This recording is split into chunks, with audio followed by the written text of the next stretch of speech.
Hi guys. I'm just getting set up.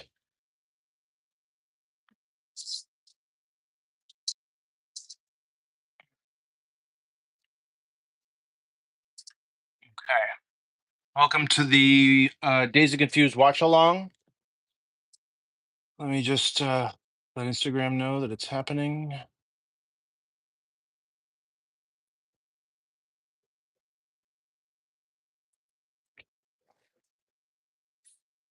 Okay. Hope everybody's ready to watch Days and Confused. It should be fun.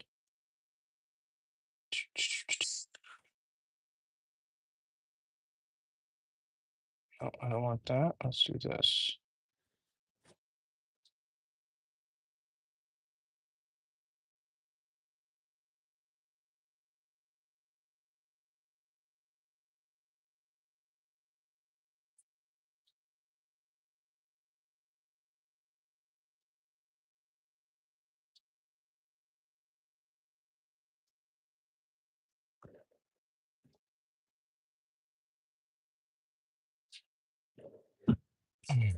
Okay.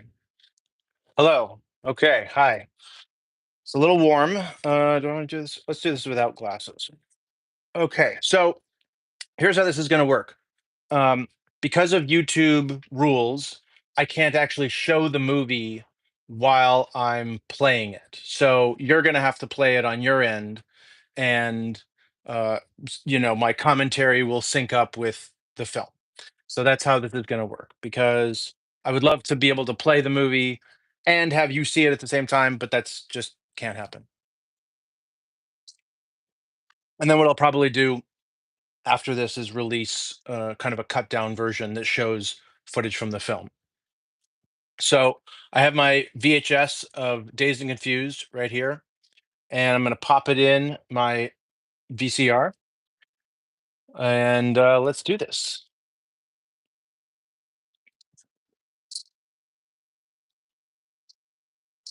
This is only like my um, this is only my first live in like 2 years, so I apologize if I'm trying to get the chat. Let's see the chat. View chat options. All messages are visible. Let's do that. Okay. Can I see them? I cannot seem to see them. Okay. Well, maybe that means that there's no messages yet. So anyway, I'm gonna play the film, and we're at the YouTube. Um, let's see. Let's make sure that we're connected. Yes, we are connected by AirPods. Okay. We're gonna play the film, and we're gonna do this. Oh. Okay.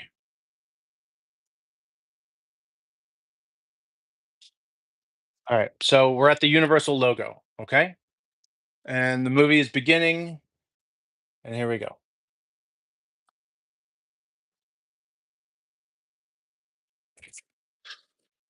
Days of Confused is one of my favorite movies. I've seen it, I don't know, over 50 times. I can't even count how many times I've seen it. And from the moment Sweet Emotion starts over the Gramercy logo, it just feels like I'm home. And I love this movie, and I want to just hang out with these characters. I never get sick of it. I never get sick of the scenes, the dialogue, the songs, everything about it is just perfect.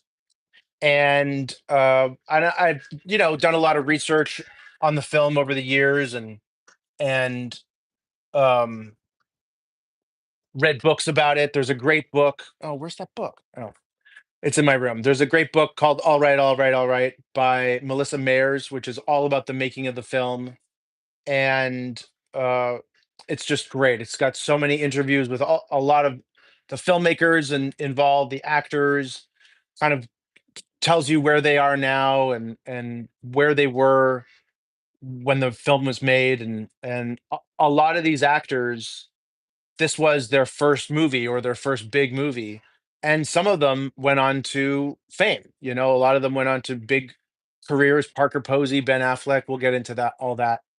Um, and some of them, this was their only movie, or they weren't able to kind of make it something lucrative. They weren't able to have a big career after this movie. They maybe did a few more shows or a few more movies, but then either transitioned careers or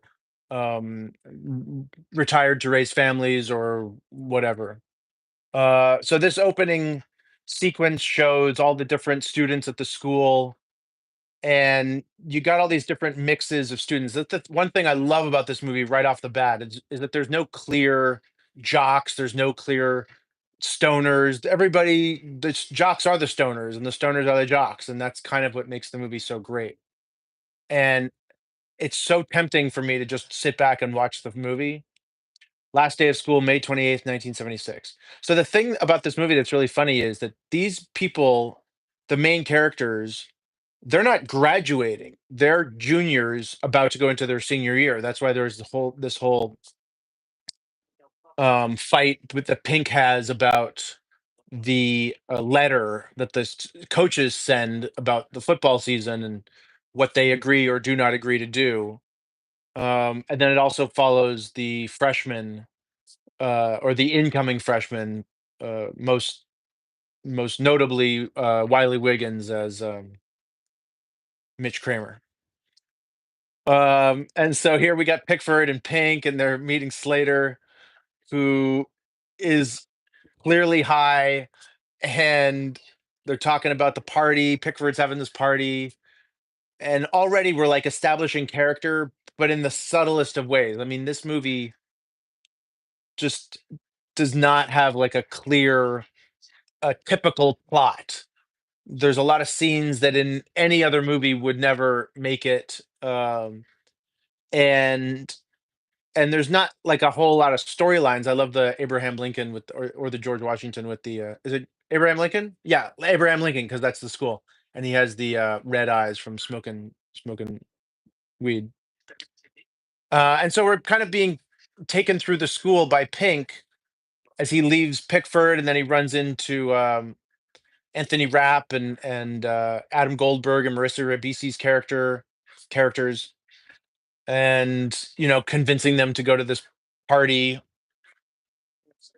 and it's great. And so, and kind of like Slacker, like we leave Jason London's characters, and now we kind of pick up with um, Tony and I forget all the characters' names. I've only seen it like 100 times, and I still forget all the characters' names.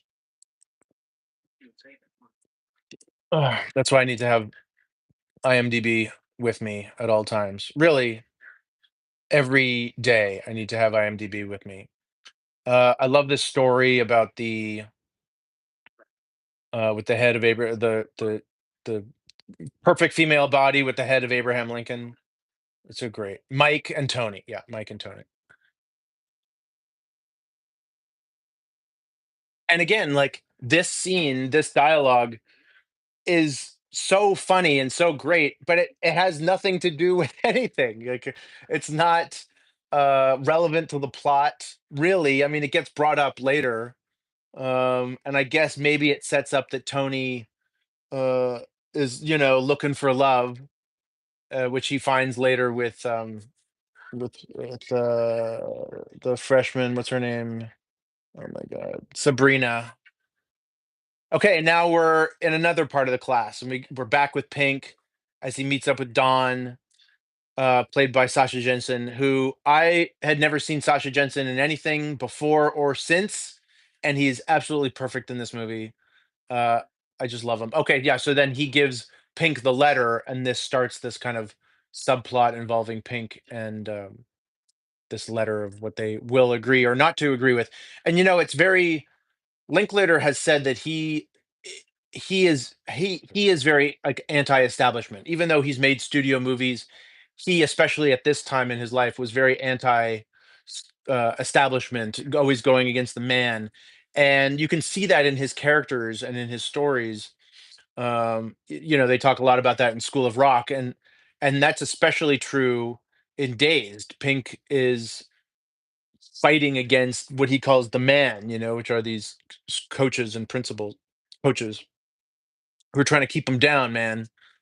And I just love all this setup of all these students, and the girls are going to the bathroom. You kind of see this slight thing that Jodie has for Pink, where she puts her hand on his shoulder, and uh, I just love it. I don't even know what to say. It's so great.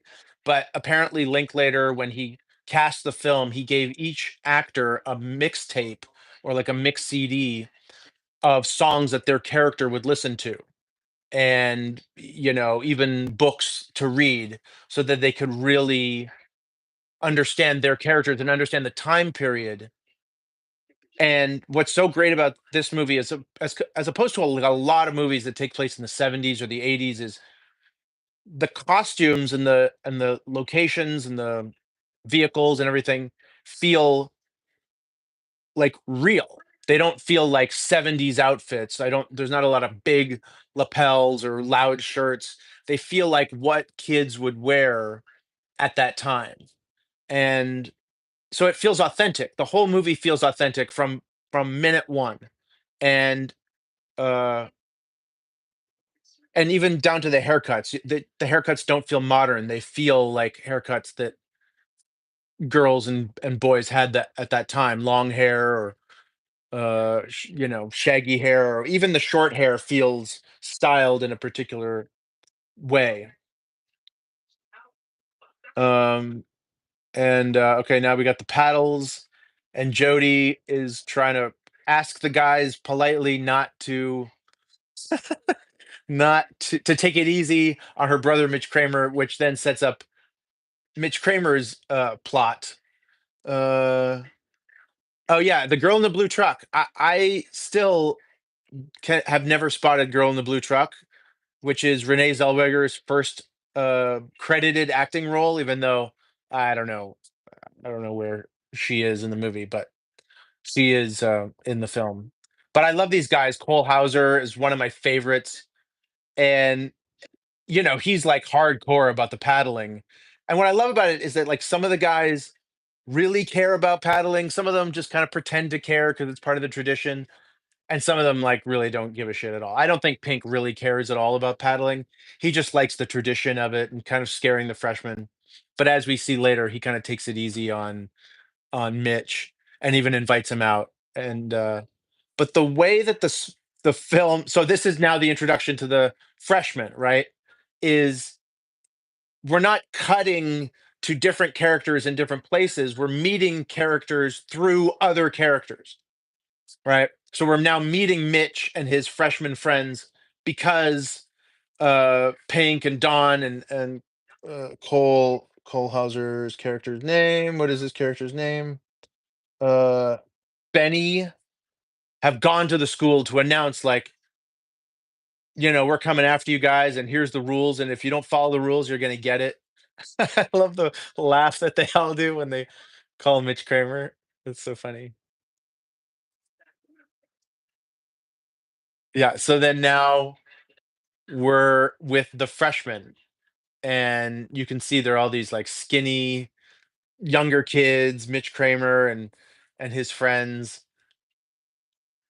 And Mitch Kramer is a baseball player, right? So they catch up with him at the baseball game, and they paddle his ass. But Wiley Wiggins apparently said that he could play baseball but had no baseball skills. So when we get to the baseball scene, we'll see that we see him doing the windup, and then they cut to a stand-in or a double from behind pitching the ball. All right, so now we're back at the school with Benny and Pink and Dawn, and they've picked up Melvin, played by Jason O. Smith, another great actor who never did anything else after this movie. And that's kind of what makes this movie such a gem, is that all these actors were caught at this perfect time where they all feel authentic. They feel a little too old, but what else is new for movies and shows in the 90s. I love this when they're talking to the coach, chasing them up around. So good. It's so good. My grandmother's quicker than you guys. Yeah. Yeah, Pink, like, lip syncs what the coach is saying because he knows this routine. He knows what the coach has probably said this 100 times. The pledge sheet. Yeah. The film does such a great job of setting up all the characters and all the plots while going through this one day of school. And because it's the last day of school, we don't need the characters to be in class. They can just be kind of roaming around, and it's perfectly acceptable. We totally go with it.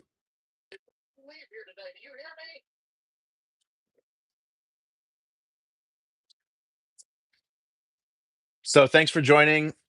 Welcome to the watch along. I did a watch along like 2 years ago to Die Hard, and I had a lot of fun. But for some reason, I just couldn't get my act together to do another one. But I'm enjoying this, and I think I want to do more. There's a lot of movies that I love: Ghostbusters, Back to the Future. I could probably even do Die Hard again. Die Hard 2 celebrates its 35th anniversary this summer. I could do that. There's a lot of movies I could talk about. Okay, now here's the introduction to O'Banion, played by Ben Affleck.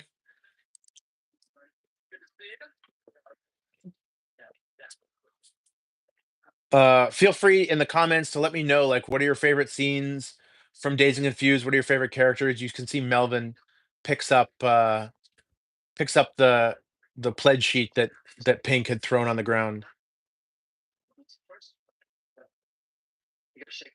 The filmmaking is so confident by Linklater, and this is only his second movie. I mean, I know he made some shorts and some stuff before Slacker, and Slacker was this kind of breakout hit for him, and as a result, he was able to make Days Confused with a big studio, Universal. But we'll talk about Universal and how they treated the film uh, later. Okay, so they're now at the classroom, and Dawn is trying to get Vicky to come out. And here we have the introduction of Miss Stroud, played by Kim Krazan. Kim is a writer and an actor. She was the teacher in Days and Confused. She gives this great speech about the 4th of July, but she also co-wrote Before Sunrise with Linklater, and has a story by credit on Before Sunset. She's also in Waking Life. She's also in Slacker. She teaches screenwriting. How do I know all this? Because I spoke to her for an episode of the show, and that episode will be dropping tomorrow. I'm very excited. It's like one of my first really, really big episodes, one of my first really, really big guests. She was amazing to talk to. Okay, so the freshmen are trying to get out early, and so this teacher, I didn't realize this until I started doing research for this watch along. This is Julius Tenen. He is. I love when he says "men" and the guys flinch. Julius Tenen is Viola Davis's husband. He's been in tons and tons of movies and shows. He played Michael Jordan's dad in Air. Viola Davis played Michael Jordan's mom. He was also in Batman v Superman and The Woman King. But he's been in tons of shows. So now we're back with Miss Stroud, Kim Krazan, giving this great speech about the 4th of July and the bunch of slave owning white didn't want to pay their taxes, which is the kind of thing that a teacher in 1976 would say to their students. Um, And so now you have the classic last day of school, throwing papers and emptying their lockers and getting the fuck out of there so that they can go party and drink. And my last day of school was not quite this quick, and there was no paddling. We loved this movie in high school. I graduated high school in 1996, and Days of Confused was a big part of our life in high school. We would rent it all the time, quote it all the time. The soundtrack was always playing. I distinctly remember the last day of school in 1995, looking out the back window with my friend Mark Beatty and singing "School's Out for Summer." I mean, we were like, what, 15, 16. Um, but that's how much the movie lived in us, is that we were constantly quoting it, constantly singing the songs, playing the songs in the car. Uh, and yeah, I remember one day after school, me and my friends Reva Pollard and Jeff Leyland, we walked to my house and we stopped at Video Plus on Dunbar. and rented Dazed and Confused, and then watched it at my place. And it's like it's the perfect hangout movie. Richard Linklater has made a lot of movies of characters basically like hanging out and talking. You could kind of even put the Before trilogy in that category. Another great one is Everybody Wants Some. Everybody Wants Some. Everybody Wants Some is one of my favorite movies, and and I uh, I love it. And that's Glenn Powell. That was his first big movie, and I love that movie just as much. It's kind of another kind of plotless uh hangout movie with multi different characters, and it doesn't quite hit the level of Days of Confused, but he calls it this like spiritual sequel to Days of Confused, which is like if the characters from Days of Confused what they were like 5 years later in the early 80s.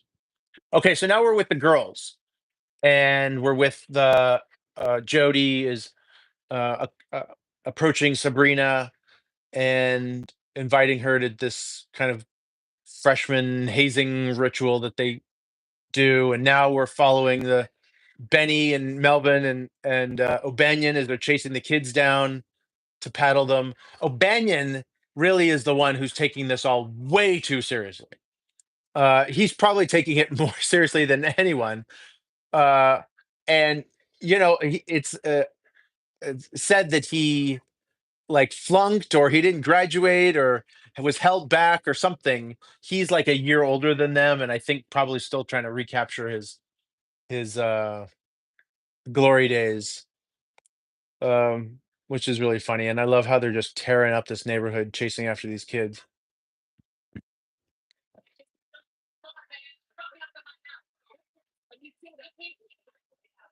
All right, so all right, so they're about to get chased down by Ben Affleck.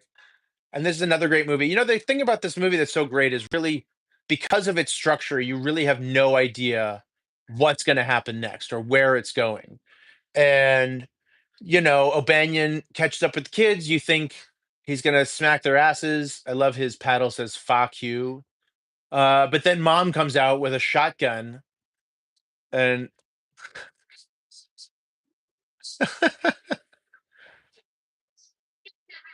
so good. And then Affleck apparently improvised this. There were some ruffians in the neighborhood line. Linklater apparently so there's a 55-minute making of documentary about the film, which is on the Criterion DVD and is also on YouTube. And he said that he wrote the script and cast all these great actors, but encouraged improvisation from everyone. I love how upset Ben Affleck gets. Okay, now we're with Darla, played by Parker Posey, in this amazing crane shot kind of coming down on her as she's screaming air raid and making all these girls go through this incredible hazing ritual where they squeeze ketchup and mustard on them and ask them to fry like bacon. It's really funny. I it's This movie is ridiculous. Uh and and so also apparently the character of Darla was, you know, not written this way, and Parker Posey brought her character, her performance, her personality to it. Is that my daughter in the background? I think my daughter's in the background. Is that you?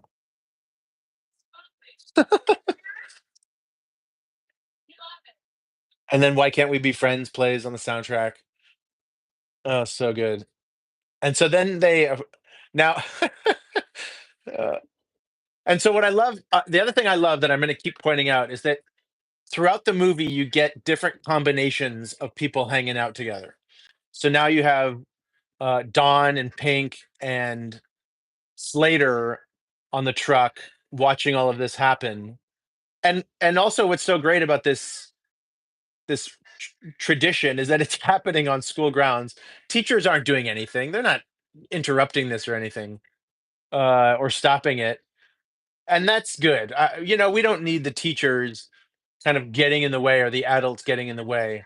The only time the adults get in the way is when it's plot specific, when Pickford's parents cancel the party. But mostly the movie is kind of ruled by the teenagers, and that's really how it should be.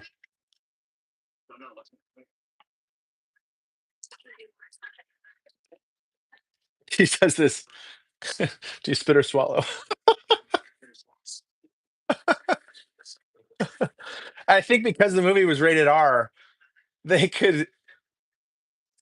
It's not rated R like there's tons of nudity and tons of violence and swear words and drug use and all that kind of stuff. It's just rated R because of the content, because teenagers are R rated, and I love that they don't try to shy away from that. What are you saying? I don't understand what this person is saying. It is not helpful. I don't like it. If you're going to comment on the movie, then comment on the movie. But I don't know what the fuck you're talking about. All right, so now we're with Tony and Mike, and then Sabrina approaches Tony to ask like, "Will you marry me?" and all that kind of stuff. And this is their introduction. Uh, Mallrats waiting for Gusman cast members. Okay. Um, this is where Tony and Sabrina meet, and then this becomes a plot. And another thing I love about this movie is that like it doesn't try to set up everything at the beginning and then just see it play out. Characters are introduced to each other throughout the film, and then new characters come in. Wooderson comes in, and the guy played by Nicky Cat. It's like a constantly evolving day and night, and it's the best. Oh yeah. So Parker Posey, she says in the documentary that there's a line in a play that she did where the character says, "Wipe that face off your head," and so she thought that was funny, and then she used it in the film. See, like Christy Harnos is standing next to Tony and Mike, but they're not really friends. Kay, that's her character's name. Okay, and now we're back with the guys, and the film does these great transitions seamlessly from the guys to the girls to the guys to the freshmen, different characters. And while you could consider Pink as the main character, it really is an ensemble film. I mean, there are these small storylines that we follow throughout the film, and I think what's part of what's fun is just kind of getting lost in it, lost in all the different stories. Okay, we're back with O'Banion. He is just so pissed that the mom pulled a shotgun on him. Oh yeah, so then they take the girls through the car wash, and there's a beautiful slow motion shot when they're getting taken through the car wash. And in a movie that only has a few slow mo shots here and there, uh, they just emphasize the moment. It's not overly done. Yeah, it's really great. And now we're back with the guys going to Pickford's house. Uh, you with Pink and Slater. Slater's son. This dad looks like Jerry Weintraub, the old producer. He looks like Jerry Weintraub in The Karate Kid. I always think about Jerry Weintraub in The Karate Kid. He plays the karate tournament guy, Miyagi Do Karate, in the white suit, and the dad in Dazed and Confused reminds me of that. It was funny how Slater accidentally tripped over their shrubs after talking to the parents. So this is a nice kind of mirror thing, which is that Jody invites Sabrina out with them, and then later Pink invites Mitch to come out with the guys, and so there's a nice kind of mirroring thing going on throughout the movie with the different with the men and the with the boys and the girls. Okay, so now I guess this isn't really Mila Jovovich's first scene, but I don't even know that she really has any lines in the movie or in the finished movie. I know she sings at one point, but she's basically always with Pickford, played by Sean Andrews, who is another actor who didn't do anything after this movie, but is absolutely perfect as Pickford. And they apparently fell in love. She was 16 and he was like 21 or 22. And they apparently like eloped to Vegas and got married. Like they went to Vegas and got married during the making of the film. And then her mom had to like get the marriage annulled. It's like fucking crazy. I don't know. I don't know whatever happened. He declined to be interviewed in the book, and I think she did too. And I don't know that she's ever gone on record about what happened. But yeah, she's an actual teenager in the movie. All right, so now Pickford is about to get busted. He's uh, he's gonna go down and talk to the beer the beer delivery guy. I love this poster. I just love it. I love these colors. And Mila, like I said, is not really a main character in the movie, but she was a recognizable star. And I mean, I guess female wise, you would think that the female would be like Michelle Burke or I don't know, Marisa Ribisi, but it works out great having these guys on the cover. Um, yeah, it's just amazing. Um, oh yeah, I love this guy who plays the guy who delivers the kegs. He says he showed up early because he has some action he wants to get home to. So then I've always wondered, like, what happens with this guy who delivered these kegs and then gets turned away? Like, what happens to him? Anyway, that's what's so great is that even these characters with just like minute bit of screen time, they're just so indelible.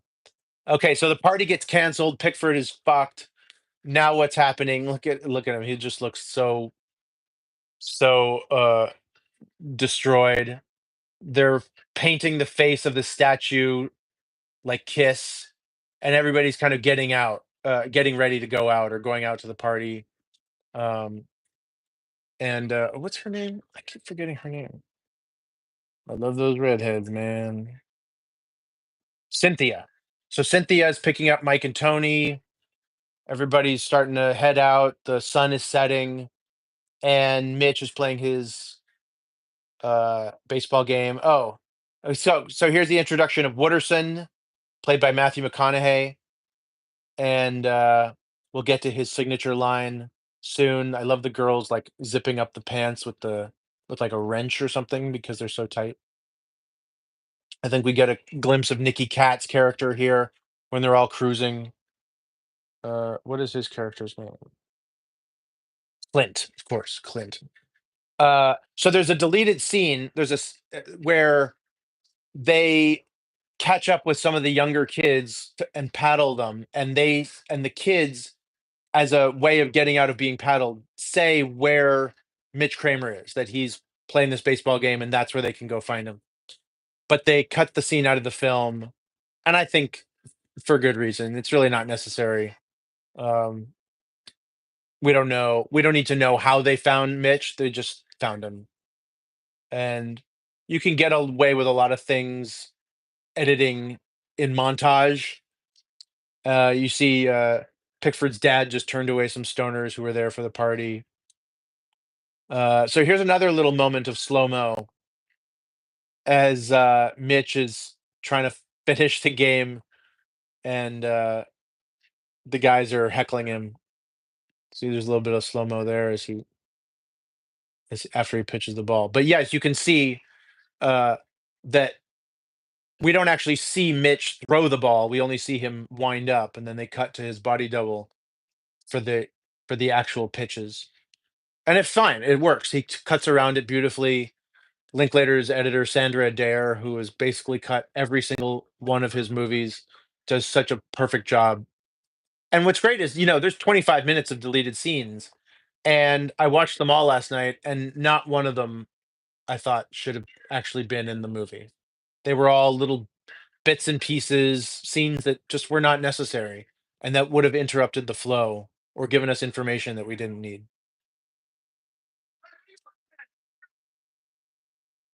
I love, oh yeah, so I love this kind of tilt down on Mitch as he winds up, and we got the slow mo of him winding up. I love Ben Affleck in this movie, how much of a dick he is.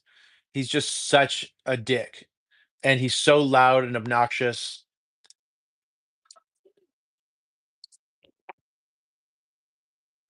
The uses of slow mo are perfect uh, in the film. All right, so he just struck out the guy. The batter. Uh, oh, I love this good game. Apparently, Linklater had to fight to get this bit with the players giving high fives to the other team. Good game, good game, good game. Which is a tradition. If you ever played little league, uh, after every game you say good game, but he includes this little bit which I love, which is some players saying, "Yeah, right, yeah, right, yeah, right," screw you, which is what we did too. So Mitch's friends, they take off on him. It's just happening. The guys are just yelling at him. We just know he's just gonna get his ass beat. Um,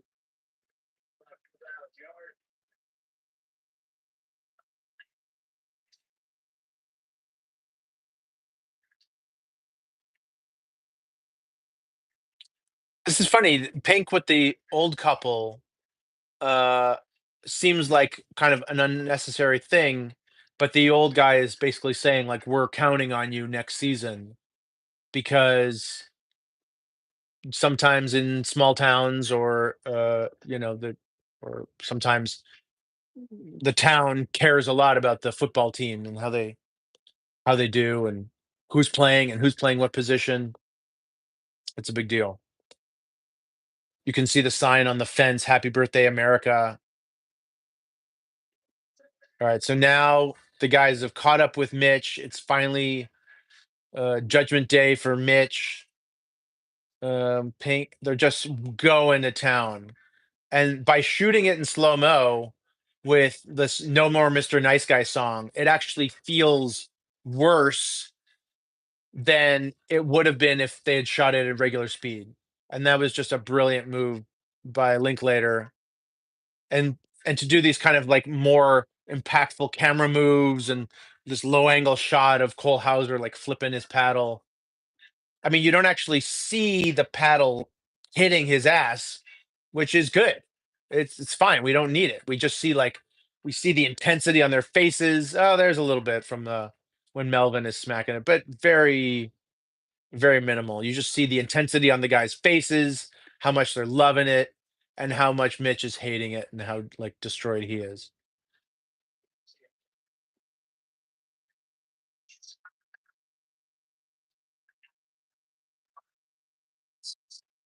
Banyan is just such a douchebag.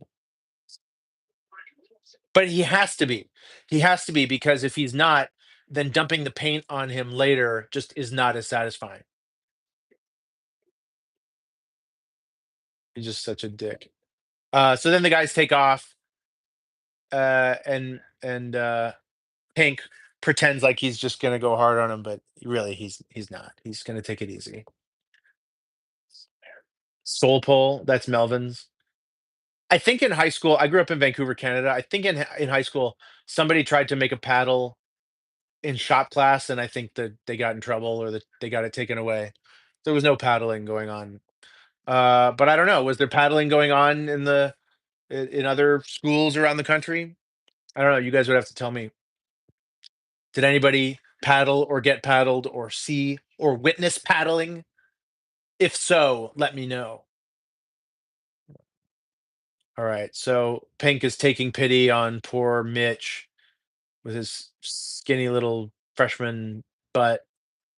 And Wiley Wiggins does a great job of being pathetic.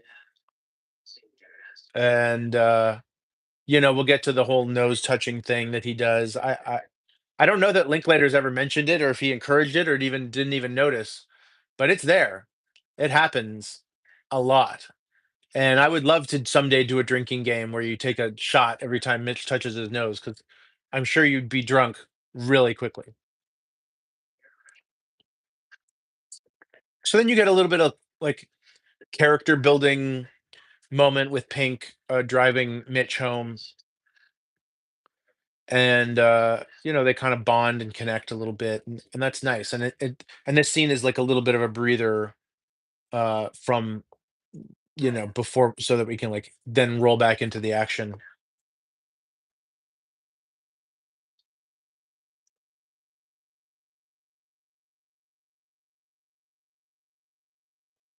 So then he invites him out, and it's cool. And then basically from here, I don't know where we are, about 40 minutes into the movie, the night begins. And I think the next scene is where we see Wooderson trying to pick up Cynthia at the burger joint. Let's see.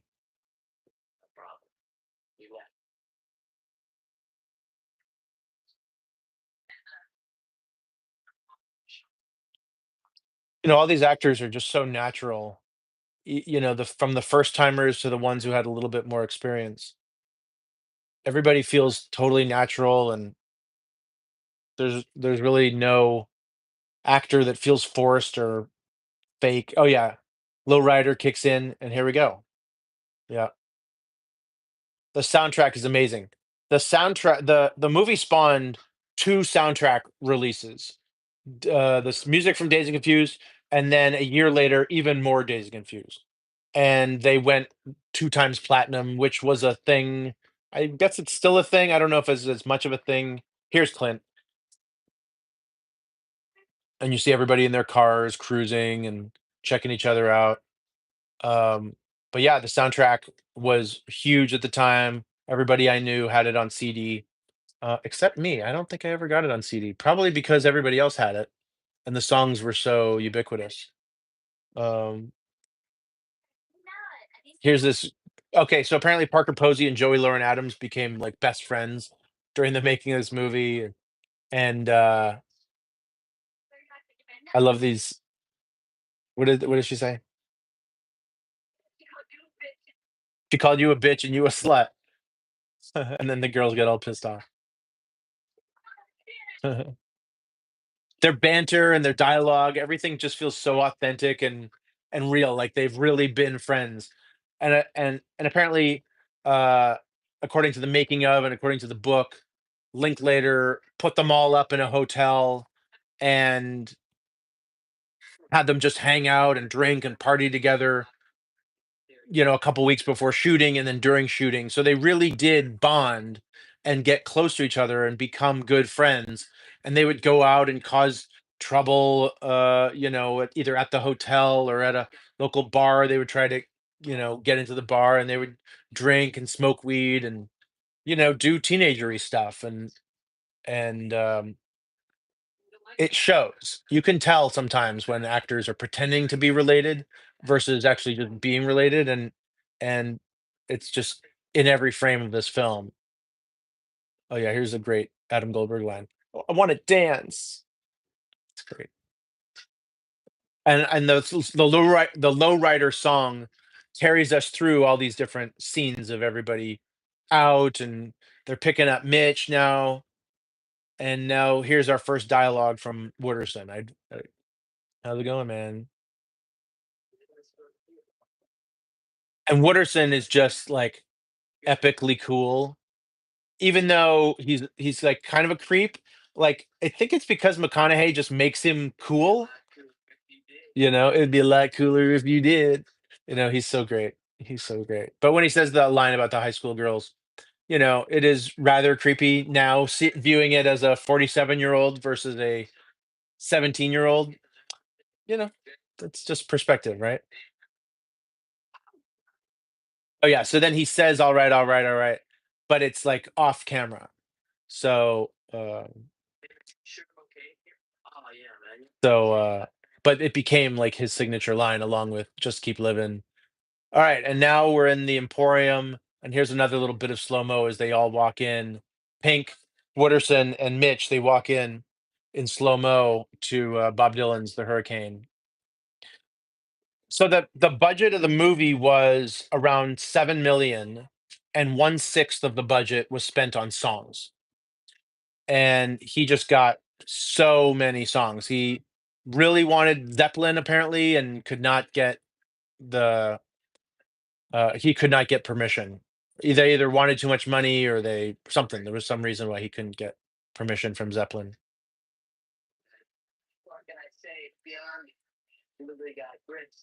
I think what's so great about all this dialogue is when they're playing foosball and we're meeting other characters at the Emporium. Who does Catherine Everett Morris play? She plays Julie. Oh yeah, Mitch kind of catches the attention of this sophomore,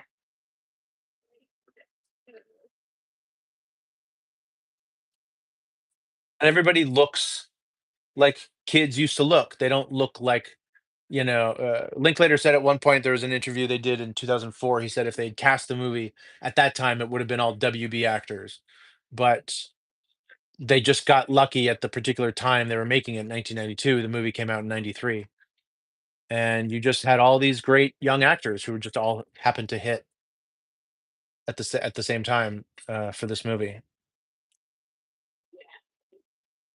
And what's great about the dialogue is spoken as they're playing foosball or as they're smoking joints or trying to get beer, or, and you can see the authenticity of the time period with the painting the face of Kiss on the statue, and Bob Marley on Wooderson's t-shirt. I love this. Are you cool, man?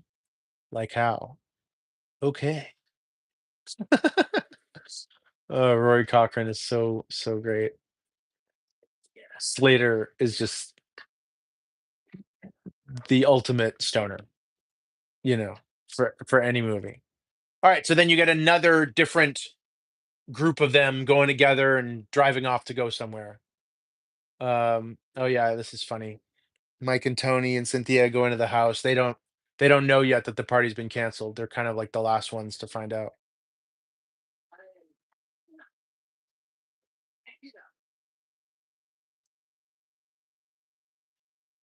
So now you have Pickford and Slater and Don and some other guy in the car.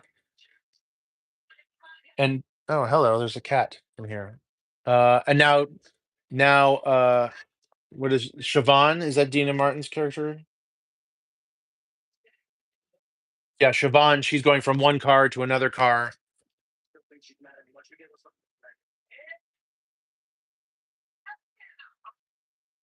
I was just like the checulator. Yes, the cat did get in. Yes, but you have to. It's fine.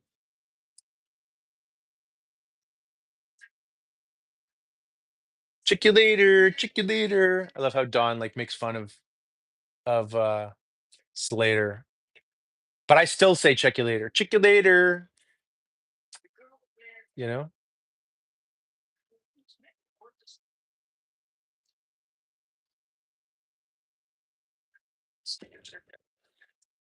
Maybe you've never gotten past the sniffing butt stage. If that's an actual line written by Richard Linklater, then I'm impressed.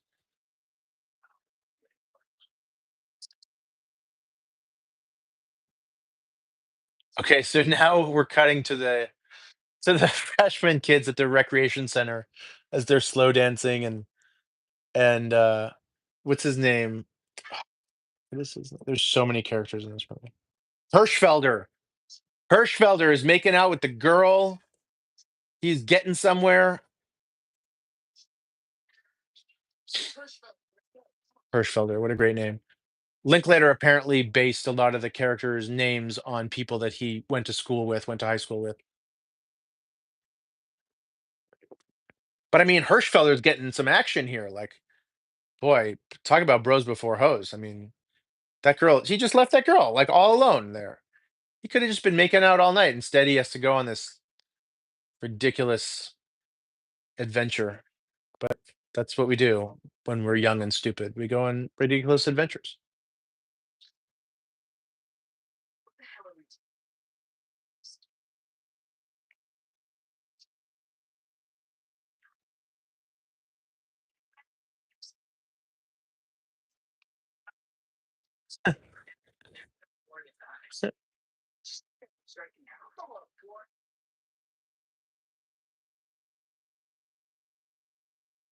For freshmen, the big time, the big freshmen, they're in the big time now. So when I was in high school, so in Vancouver, we had elementary school, which was kindergarten to seventh grade, and then high school was eighth grade to 12th grade. So there was no middle school.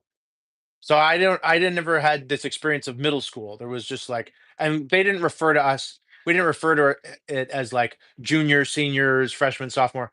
It was like grade 8, grade 9, grade 10, grade 11, grade 12. Even here in the States, they refer to it the other way, 11th grade, 12th grade. All right, so now they're chasing down the kids. Hirschfelder is about to just get destroyed by Benny and O'Banion. Oh yeah, he almost outruns them, but then he just, yeah, he can't do it. I guess the low angle shots really make the paddling seem more painful and more dramatic. Oh yeah, this squeal like a pig thing, that's a reference to Deliverance, which was this extremely popular movie starring John Voight and Burt Reynolds from the 70s. So there's like cultural references from the time. Somebody here? Oh, still here. Okay, great. No privacy for me. Uh oh man, it just, yeah. And like it doesn't really make sense that the girls would just drive up to this totally remote place, but it works. It works because it just does. The movie just doesn't linger on it too much. I love the trunk filled with beer.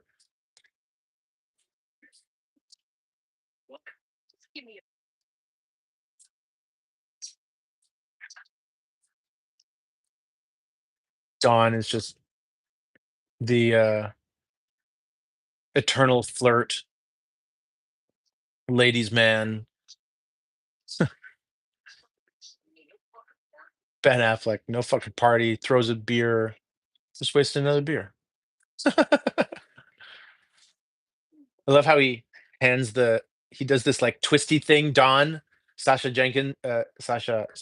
Jensen does with his hand, where he hands the beer to Sabrina.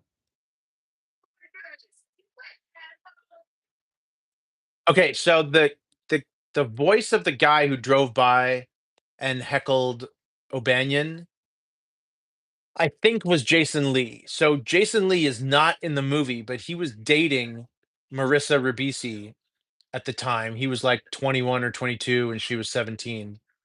And he was on set the whole time, hanging out with them, partying with them, and I think they gave him like one line.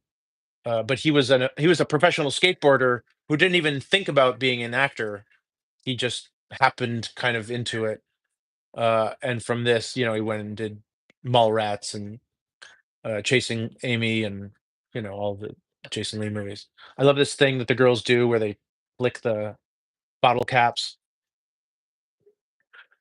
There was a scene before with Wooderson and Clint where they're talking about cars, and that's another scene that Linklater added um, during filming. He was like, the guys need a car scene, and apparently the cinematographer Lee Daniel was a car fanatic, and so they kind of wrote this dialogue of these two guys comparing their engines, and it's great.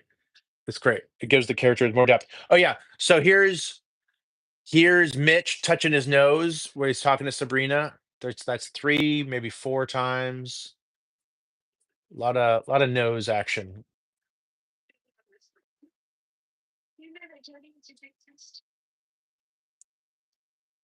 Oh yeah, this is where it gets revealed that Jody asked the guys not to go hard on Mitch, and he's like, "Well, obviously that's why they went hard on me."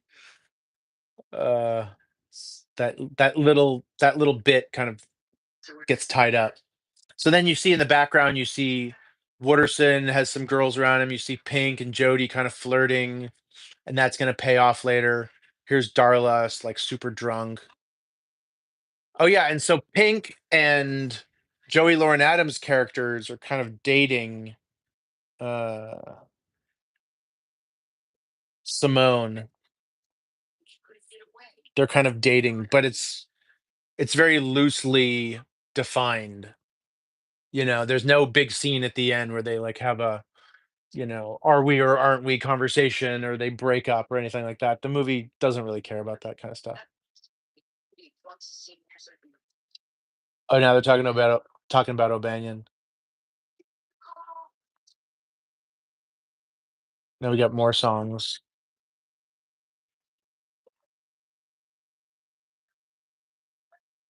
And you can see the guys getting more and more drunk, more and more high. Fuck you, dickhead.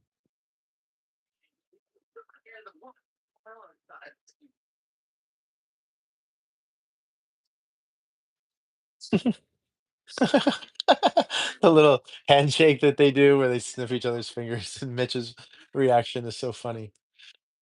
Okay, so here we're getting get into the classic line from the movie, which it comes from Wooderson, from McConaughey. Let's see.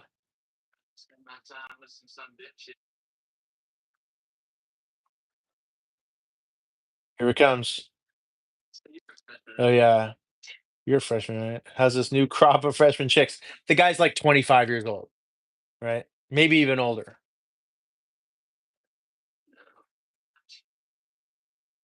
That's what I love about these high school girls. I get older, they stay the same age. Apparently, the character of Wooderson only had a few lines, and when they found McConaughey and cast him, they made the part much bigger, and he's basically become like the third or fourth kind of main character of the movie. Even though he doesn't go to school with them, he's older than them. I'm gonna give you shotgun. Every one of Slater's lines is great. I love this. Just they're like constantly transitioning from car to car, place to place. Different characters are intersecting, interacting. That's kind of what makes high school fun.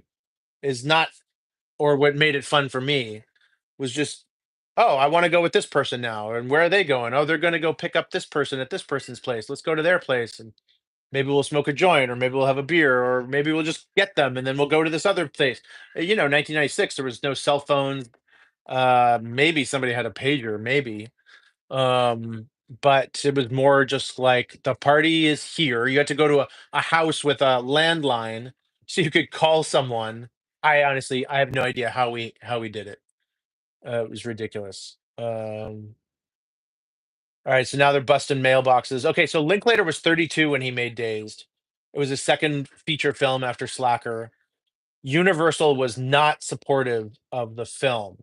They saw the dailies and they were like, "What is this? It's not funny. It's rated R, but there's no nudity." I don't think they got it. And even you could tell by the trailer. The trailer kind of tried to make it seem like this snappy comedy, and it was not in the style of the film. And it didn't even really help the film. They released it in September 1993 at the beginning of the school year instead of at the end, or at the beginning of the summer. And I just don't think they believed in it. And the movie made, around, the budget was 7 million. The movie made around 8 million. It's not really a hit, but it wasn't until home video that it really got discovered. Oh, the bowling ball. Yeah. Mitch throws the bowling ball and it shatters the windshield, the back window. Um, Yeah, it was not until the movie hit home video that it became the kind of cult classic that it's become. And that those kind of things could happen back in the 90s. A movie could not be a hit in theaters or get a barely a theatrical release. Same thing happened with Swingers. Swingers was barely released theatrically. It really wasn't until it hit home video that everybody started renting it. Everybody started watching it. My friends and I, we would watch it before parties. We would watch it all the time, just hanging out. It was like our favorite movie for a few years. We would quote it all the time. Um, and that was just a great time to be alive when you could go to a movie theater and see a big movie in 96 like Independence Day or Twister, Mission Impossible, Jerry Maguire, but you could also see tons of smaller movies. I saw tons of smaller independent movies in 96. Big Night, Train Spotting, Swingers, I don't even remember. Tons of stuff in the theaters. And sometimes it's second run theaters, but that was a thing. All right, here comes the guy pulling the gun on them who got his mailbox fucked up. This is so great. Don, get back the beer, man. I picked the beer, man.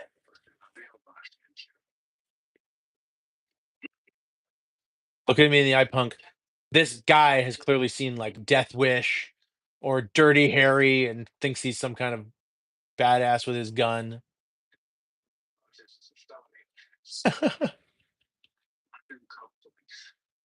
And if you listen to Linklater's commentary, he sides with the teenagers. He thinks the adults are idiots and that the teenagers are right.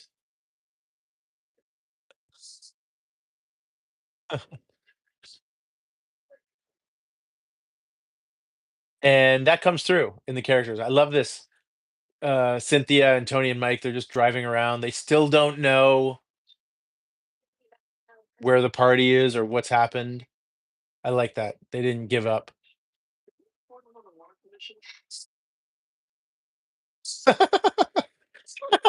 Little line about Ford was on the Warren Commission. He's out of there this fall. All these little references to what's happening politically and culturally at that time period. It's not overdone. It's just enough. And it shows that these kids are not just they're not just stoners and they're not just interested in sex and getting drunk. Like they are aware of what's happening in the world around them.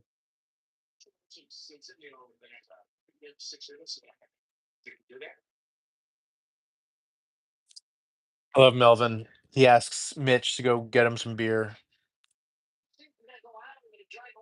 Yeah, so the movie was dumped and did not make a dent theatrically, which must have been really disappointing for the cast and Linklater. And it's just amazing that it was able to find life on video.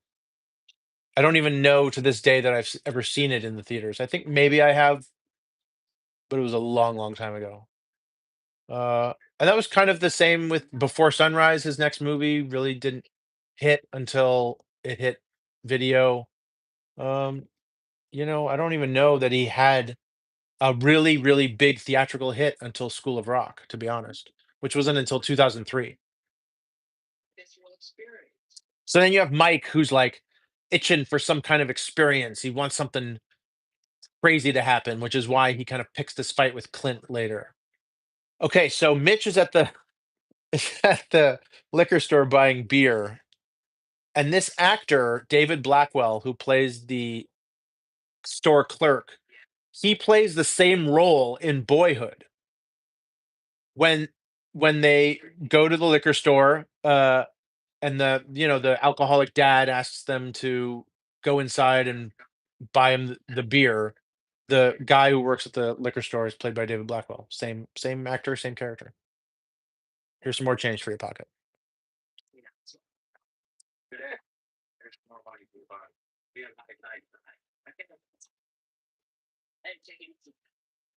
Did I say that 1/6 of the budget was spent on songs? I think I did. All right. So let's go through the cast here. Uh, a lot of these, it's kind of split. Like some of these cast members went on to absolutely humongous careers. and some went on to kind of steady careers, and then others didn't. Jason London, I feel like I've seen him a lot since then, but he was in some Aerosmith music videos in the '90s after Dazed. He was in Amazing and Crazy, which I think both also had Liv Tyler.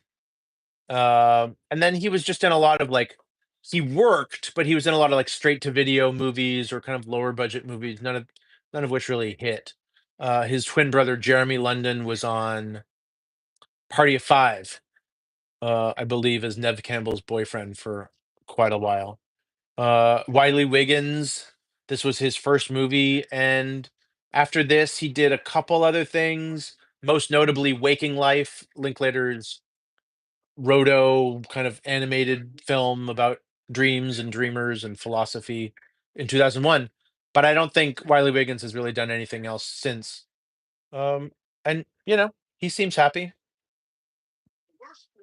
Matthew McConaughey, yep, he made it big. But it didn't happen right after this movie. It really wasn't until this was 93. It wasn't until 96 that A Time to Kill came out. And then after that, it was just like A Time to Kill, Contact, Amistad, The Wedding Planner, How to Lose a Guy in 10 Days. And then he kind of got stuck in this like romantic comedy thing and kind of broke out in 2011 with like Magic Mike and Dallas Buyers Club a few years later.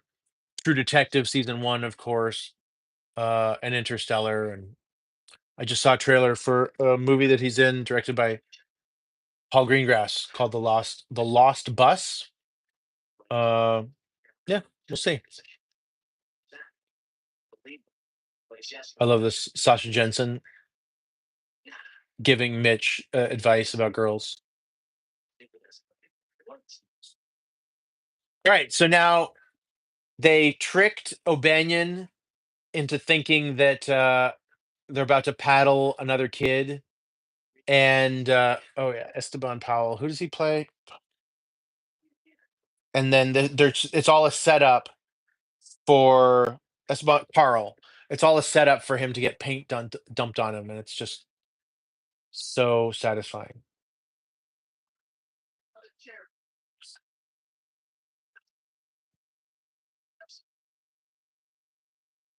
And everybody's watching. Wait, is that Bob Marley on Wooderson's T-shirt? Who is it? I feel like it's not now. All right, here comes the paint. I gotta ask.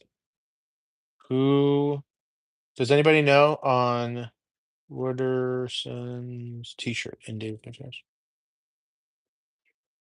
Ted Nugent. Ted Nugent. There you go. Oh yeah. Affleck just gets blasted with paint,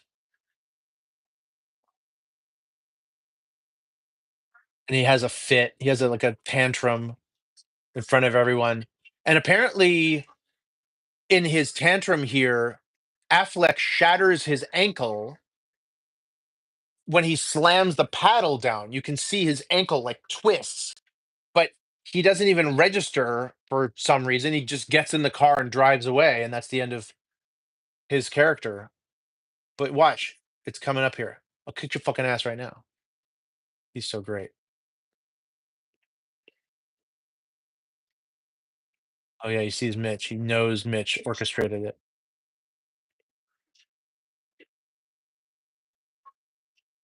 Watch this. Yeah, here he goes. His little dance where he goes, "Fuck you guys," and then he slams the paddle down, and then his ankle just like rolls,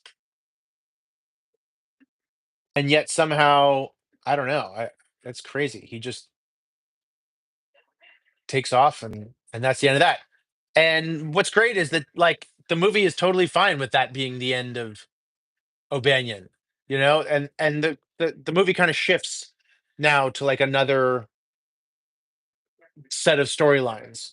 And this is where Wooderson approaches Cynthia and the guys and invites them tells them about the party, invites her to come along with him. I love those redheads, man. This is a great scene.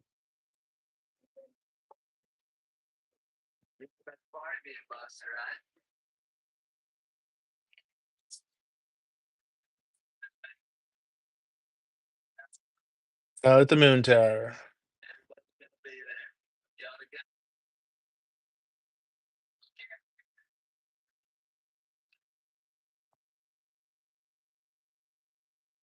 Marissa's hair is great. Uh, Marissa Ribisi is the twin sister of actor Giovanni Ribisi.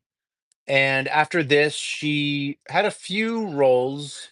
She was in the Brady Bunch movie. She was in Noah Baumbach's Kicking and Screaming. Also with Parker Posey, she had a role on Friends. So did Giovanni.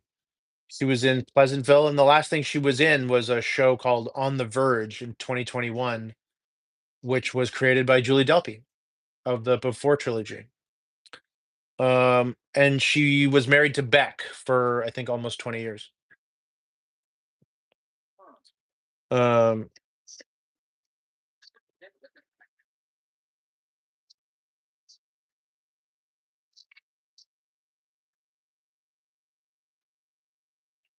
I want to party all night.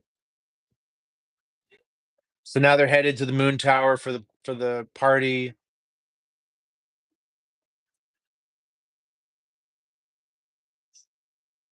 You see everybody heading there in their different vehicles.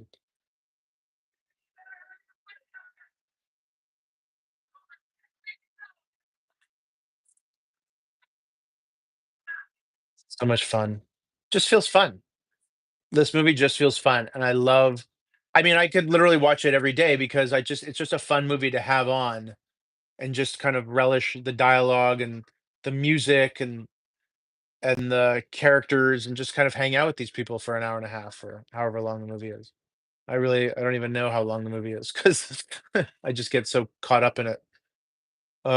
Let's talk about more actors. Rory Cochrane, who plays Slater, he was in Empire Records a couple years later. He was most notably on CSI Miami for a few seasons. And he was also recently on Yellowstone, but he's also been in tons of movies and TV shows. And the guy has just worked consistently. And I love this. Now we're like, there's a lot of montages, and for some reason, this movie gets away with a lot of montages, cutting around the party, seeing everybody drinking, shotgunning beer. Melvin is dancing in the back of the truck. Some people are making out. Uh, it's good. Oh yeah, now here's the first interaction between Clint and Mike. So Clint is played by Nicky Katt, who died this year in April, unfortunately, and he was great. He's so great as Clint. Someone's token some reefer.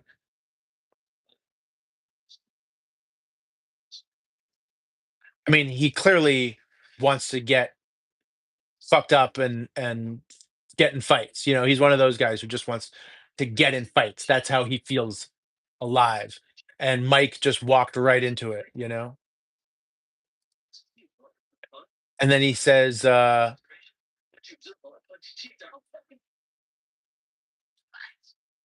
came here to do two things, kick some ass and drink some beer, which is a reference to They Live, I believe, the John Carpenter movie. But Nicky Cat, he was good, man. Let's see. He was in after this, he was in Strange Days, the Catherine Bigelow movie. He also had a role on Friends. He was also in A Time to Kill with McConaughey. He was in Linklater's Suburbia, Batman and Robin, The Limey, Boiler Room with Affleck, uh, The Way of the Gun, Insomnia, School of Rock, another Linklater film, Sin City. He was in Grindhouse. He had roles in both Death Proof and Planet Terror, and The Dark Knight. And I didn't even know this until he died. The last thing he worked on was in 2015. I thought he, I thought he worked, you know, way more than that and way more recently. But it's unfortunate, really unfortunate that he died. He was so great. So now Mike is stewing. super dominant male in a 50s greaser uniform. That's great dialogue, you know? That's the kind of line that only Mike would say. No other character would say, "Super dominant male in a 50s greaser uniform." Everybody would say it another way. And now Mike thinks he's tough and he's gonna take on Clint. Adam Goldberg also had a role on Friends. He played Eddie, Chandler's roommate, when, Chandler and Joey parted ways for a little while. He was weird. Uh, and he was also in Saving Private Ryan, A Beautiful Mind, How to Lose a Guy in 10 Days with McConaughey. He had a very small role in, Zodiac, and he was on the Equalizer TV show with Queen Latifah, which lasted for a few seasons. It might still be on. I don't know. Maybe it just got canceled. I don't remember. I don't really watch network TV anymore. So then Sabrina and Tony uh, kind of reunite at the Moon Tower party, and they have their little scene. Anthony Rapp was one of the few actors that I recognized. He was in Adventures in Babysitting. I believe he was the son, right? He was where is he? Anthony Rapp. Fuck he is. Anyway, he was the little kid in oh yeah, there he is. In Adventures in Babysitting. He was also in Twister, also in A Beautiful Mind. It's funny how many of these actors have been in movies after Days of Confused together. Um, and he was a big Broadway actor. He was in I think the musical version and the movie version of Rent. And he was also on Star Trek Discovery.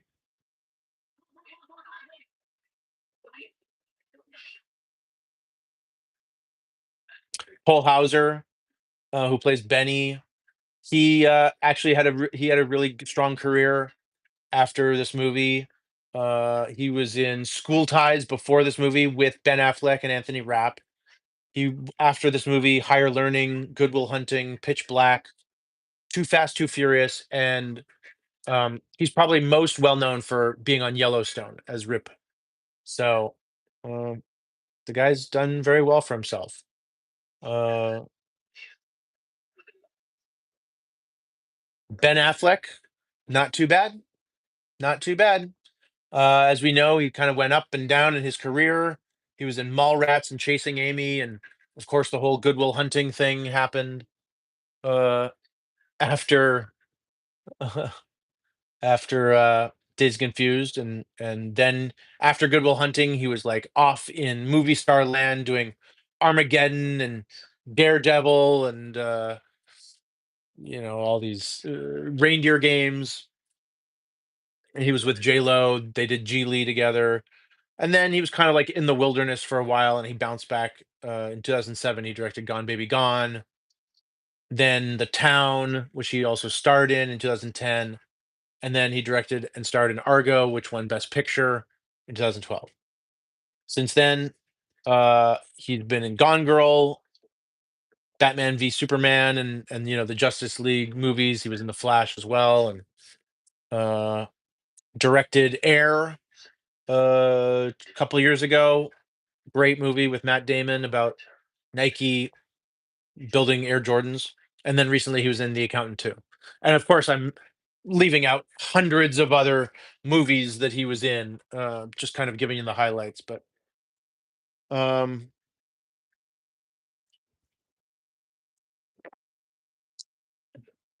I love this moment between Pink and Benny where they have this rare moment of friends kind of fighting, kind of disagreeing about whether or not to sign the pledge. This is great when Joey Lauren Adams trips and then Parker Posey just falls on her.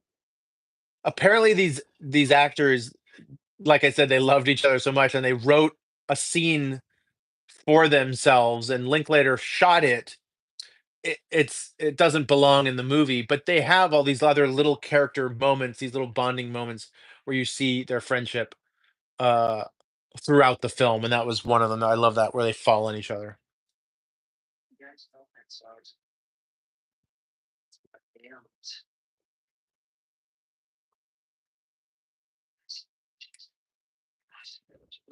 And there's this other guy laying on top of the car who has lines, but I don't know who he is or what his character is. Okay, Slater is doing his great bit about aliens,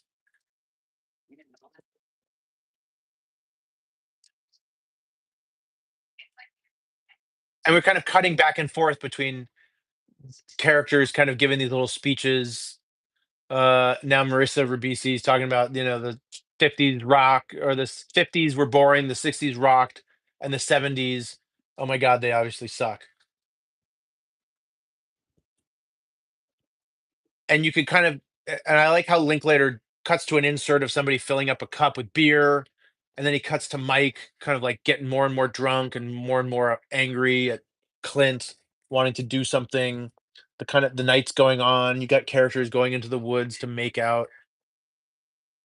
Jody and Pink are there to make out, but then she stops it when it goes a little too far. I don't know. It feels real. Oh yeah, and then we're back to Slater talking about George Washington smoking bowls. All these little moments. Mila Jovovich like with the lighter.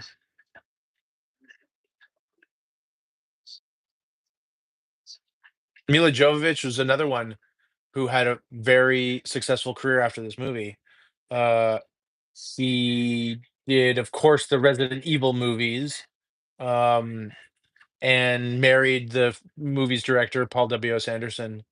And she was also, of course, in The Fifth Element. And she's been in tons of other action movies and sci-fi. Um, she's done very well for herself. Who else?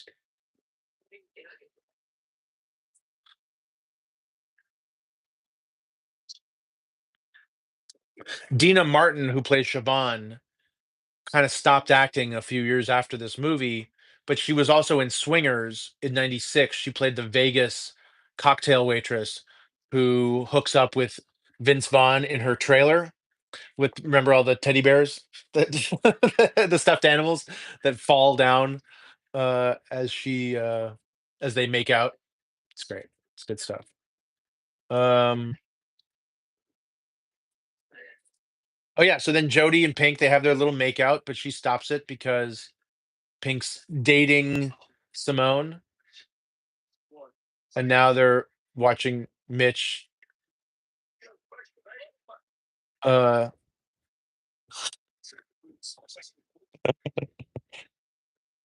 Mitch is kind of, you know, something's happening with Mitch and Julie, the sophomore,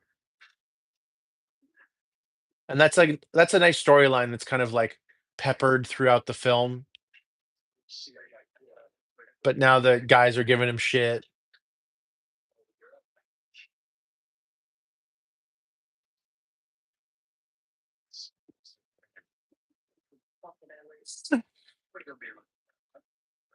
Mitch, how do you know I haven't already? He starts to get cocky, which is great. It's a great moment that shows that he's like comfortable with these guys now. He's not intimidated by them anymore.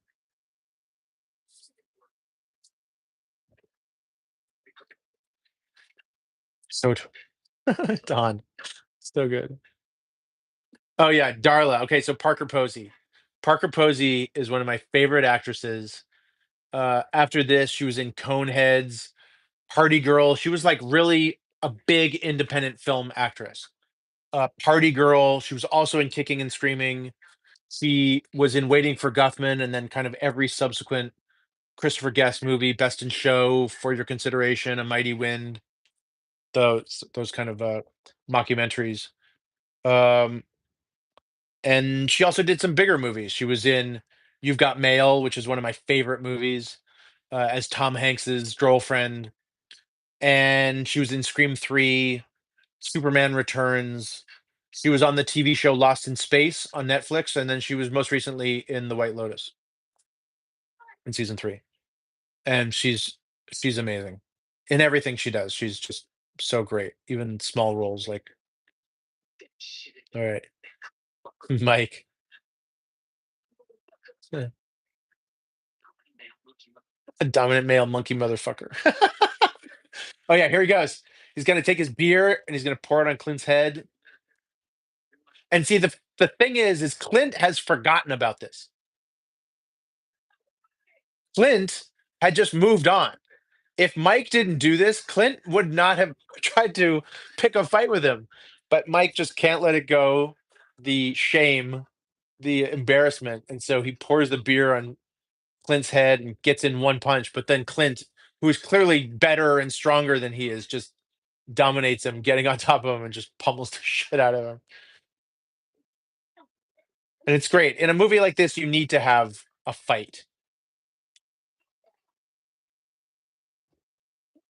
because it's not all, smoking weed and, everything's cool, man. It's like, no, there's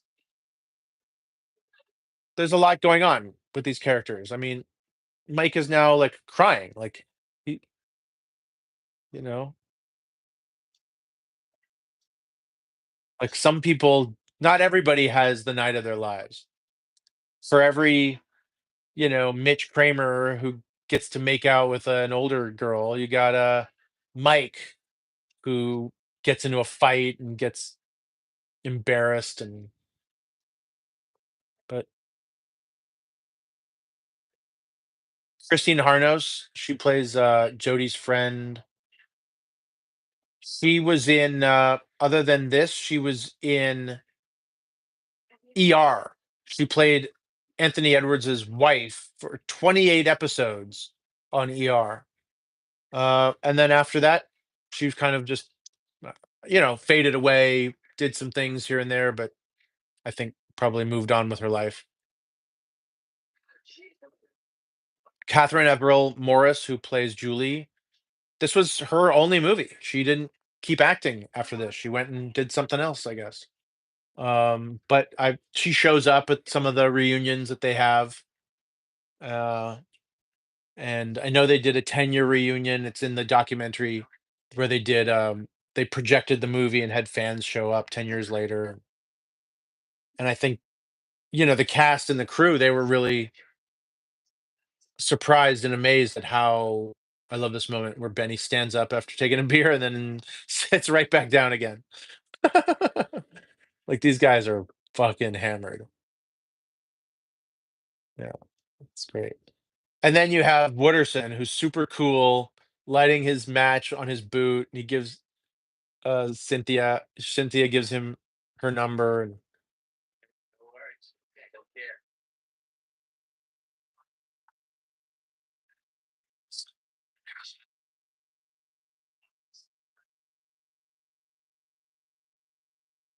uh,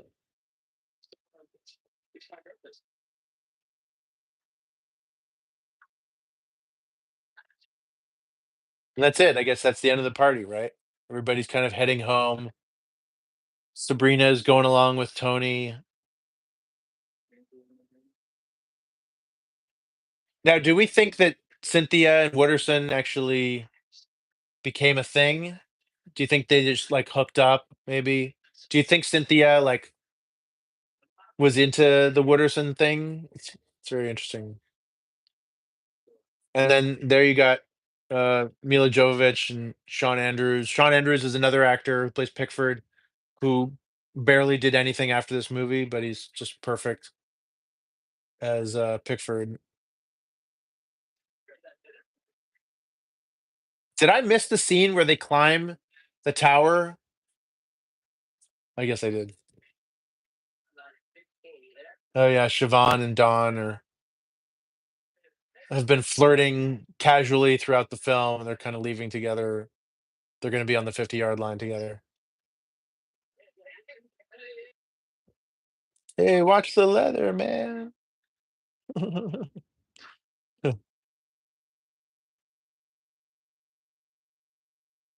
All right, so now they're breaking into the school to have a beer at the 50-yard line as this kind of ceremonial moment.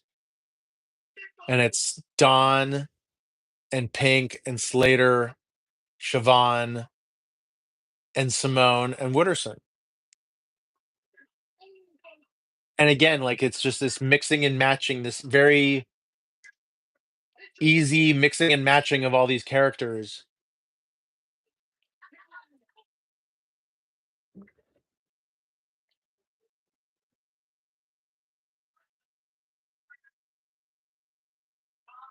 What the fuck, man? All right, what else? I think I mentioned everybody. Joey Lauren Adams, who plays Simone, she was in Mallrats. She had a big role. Her biggest role, probably, it was in Chasing Amy, and she was also in Big Daddy and The Breakup, among many other shows and movies. But apparently, her career was derailed by Harvey Weinstein. She's one of the more famous ones. But you know, I put out a reel on Instagram. I don't know, last month or something, from a conversation I had on my show with Robin Collins. We were talking about Meet Joe Black, and I was like, "Well, whatever happened to um, some of these actresses, some of these big '90s actresses, Claire Forlani and Jean Triplehorn, and some of these great actresses who were big in the '90s, had like a few great big movies, had this like little runs, and then kind of faded away, or were never able to stay big or popular. And a lot of them, unfortunately, it's really sad. It's really sucks. A lot of their careers were derailed by Harvey Weinstein. Um, yeah, really sucks. So now you have this moment with Sabrina and Tony where they kiss. It was really nice. I don't know that I could see any of the characters from this movie like getting married and having kids. The movie doesn't do one of those postscripts like in American Graffiti. And I think the movie was originally pitched to be like a '70s version of American Graffiti. And at the end of American Graffiti, they do like, you know, so and so went on to do this, or so and so was killed in war, or whatever. Okay, now we're back on the 50-yard line. Wooderson is reading the letter, the pledge letter, bringing that plot line back.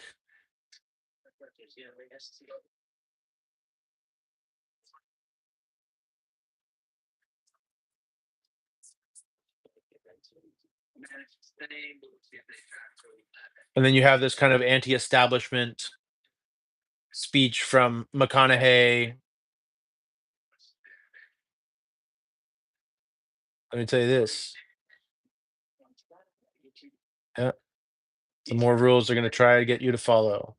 You just got to keep living, man. Livin.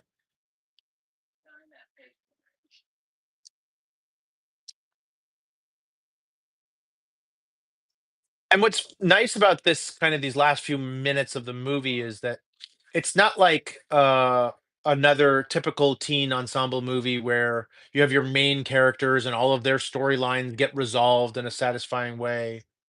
I think that's one of the things I love about this movie is it feels more authentic and real than that. And not all the stories get resolved. And you feel like, oh, here's another sweet little moment of slow mo as the camera kind of moves around Pink as he's listening to Dawn and thinking about his life and what to do about the pledge letter.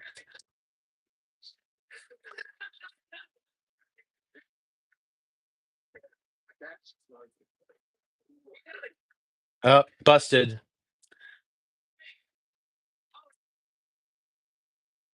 Uh,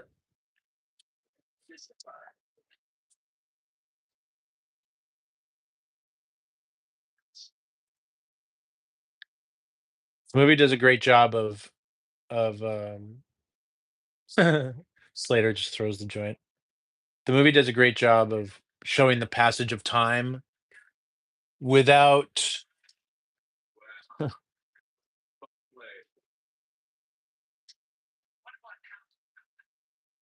drawing too much attention to it without drawing too much attention to it. I love how Wooderson goes through the fence. He does it like a little dance, this little snake-like movement. It's like he can't help but be this kind of badass in everything that he does. So there was a scene, a deleted scene where the cops kind of interrogate the students after busing them for breaking in. They took it out. It's not necessary. Kind of drags the movie down. And now you have this nice little moment with Mitch making out with Julie on the blanket. It's great. Maybe they were the ones who got married and had a family. Who knows? I could see that. You got the coach giving them all shit. We're like at sunrise now. Oh yeah, so the resolution of the pink pledge letter storyline is that he throws it at the coach. He basically says, "Fuck you." Like, I might play, but I will never sign that. Uh, I mean, this coach is as close as it gets to like cliche adult character, who's like giving them shit. But that's okay. It's okay. Get your priorities straight. It's like a lot of coaches where they think that like football is the most important thing and the students need to prioritize football over what's important to them. Uh, and then he's like, "Me and my loser friends got to go get Aerosmith tickets." This is like the most kind of dramatic or theatrical moment in the movie, but it's treated very simply. It's shot very simply, with Pink throwing the letter at the teacher. That's about as dramatic as it really gets in this movie. But I like this little bit with Don where he's with Pink, where he's like, "So that's it?" He's like, "That's it."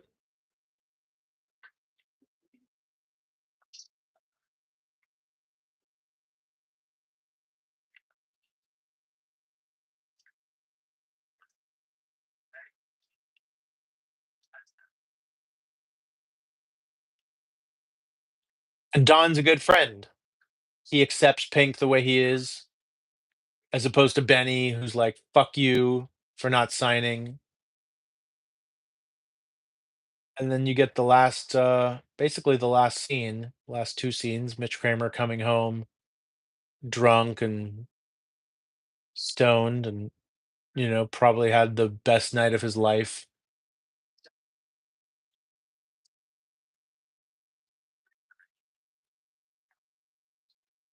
Uh, I like this mom.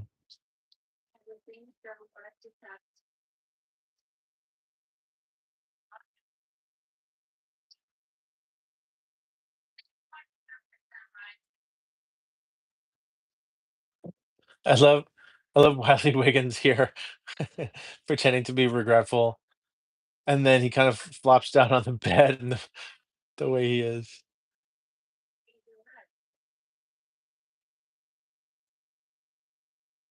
"Have you been drinking?" "No." "Are you drunk?" The way he does that, he's just like, and then he puts on his headphones, and he lays back and just thinks about this amazing time, and then that's it. Slow ride. You get this great overhead shot. You got the last few people, Pink, Simone, Wooderson, and who else is it's later in the car, they're driving to go get Aerosmith tickets,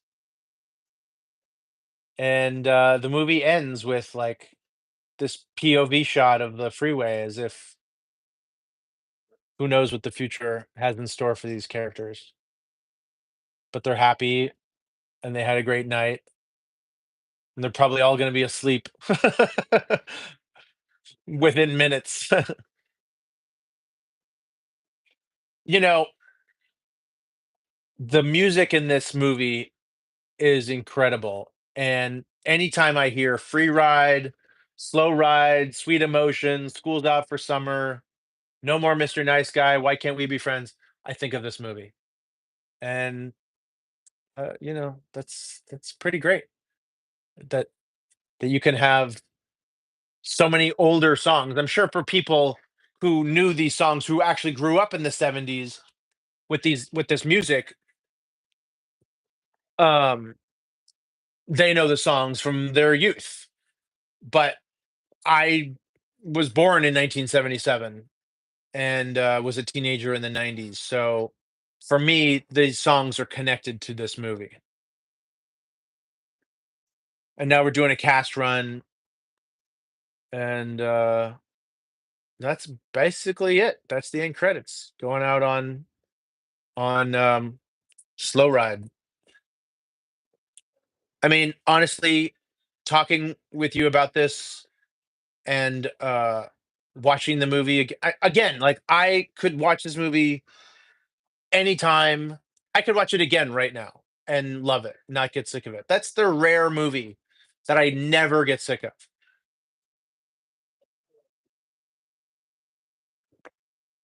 and still laugh at, still smile at. It's great. All right. Mm, mm, mm. Well, thanks for joining me. I know there wasn't too many of you, but hopefully you can catch this on the replay.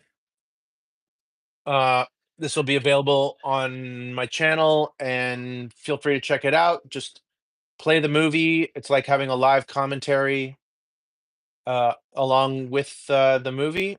And let me know what you think. If you want to drop me a comment, let me know what you think either of my commentary or of the movie itself. I'd love to hear from you. Okay, I'm not gonna let the credits play. I've seen them enough times.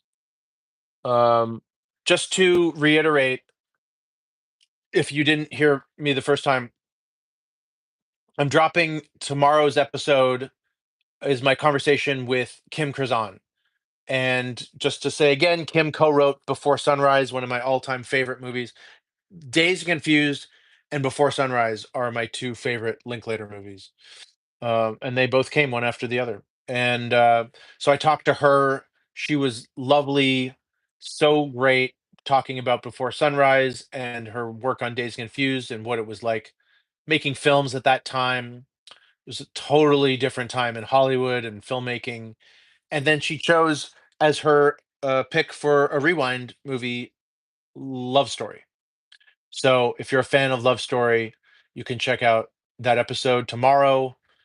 We had a great conversation about that, and also it was interesting how there were some similarities between Love Story, which came out in 1970, and Before Sunrise, especially just in the way that both movies are really just about two people connecting.